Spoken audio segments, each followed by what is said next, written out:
মেয়েরা আমরা the fly পড়া শুরু করেছিলাম, অনেকটা পড়েও ফেলেছি। দ্য ফ্লাই ক্যাথরিন ম্যানসফিল্ডের ছোট গল্প।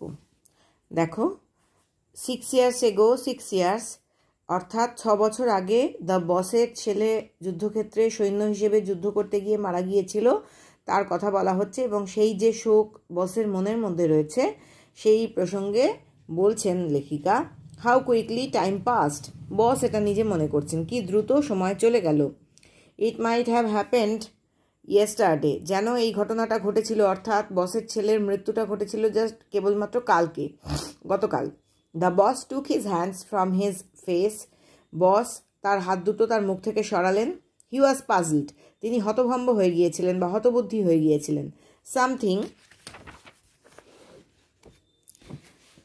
Something seemed two be wrong with him, তার সঙ্গে কিছু একটা ভুল ঘটছিল, অর্থাৎ কিছু একটা এমন ঘটনা ঘটছিল যেটা ভুল ছিল, সঠিক ছিল না।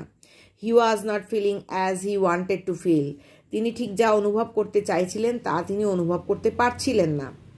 He decided to get up, তিনি ঠিক করলেন তিনি উঠে দাঁড়াবেন। And have a look at the boys photograph, এবং তিনি গিয়ে ছেলের ফটোগ্রাফ বা ছবিটা একবার দেখে আসবেন। But it was not a favourite photograph of his, কিন্তু তার কাছে যে ছবিটা রয়েছে সেইটা ছেলেটার খুব একটা ভালো লাগা ফটোগ্রাফ ছিল না, ফেভারিট বা পছন্দের ফটোগ্রাফ ছিল না। দ্য এক্সপ্রেশন ওয়াজ আনন্যাচারাল, ছেলেটার মুখে যে অভিব্যক্তিটা রয়েছে সেটা একেবারেই অস্বাভাবিক ছিল, অর্থাৎ ছেলেটা খুব হাসি খুশি ধরনের ছিল, কিন্তু এই যে ছবিটা রয়েছে বসের টেবিলের ওপর সেটাতে অভিব্যক্তি বা মুখের ভঙ্গিটা ছিল খুবই অস্বাভাবিক।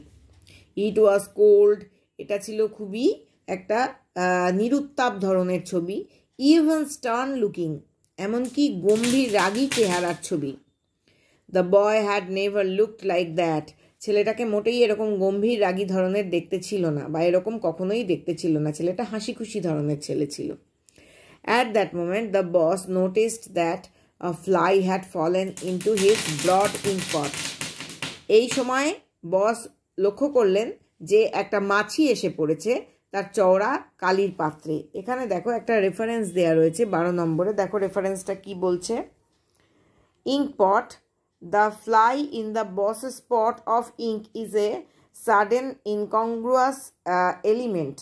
এই যে কালির পাত্রটা, এই কালির পাত্রে এই মাছির এসে পড়াটা একটা হঠাৎ একটা ইনকংগ্রুয়াস মানে বেমানান বা অসঙ্গত এলিমেন্ট বা বস্তু পদার্থ এই গল্পে, অর্থাৎ ছেলের সম্পর্কে শোক প্রকাশ করতে করতে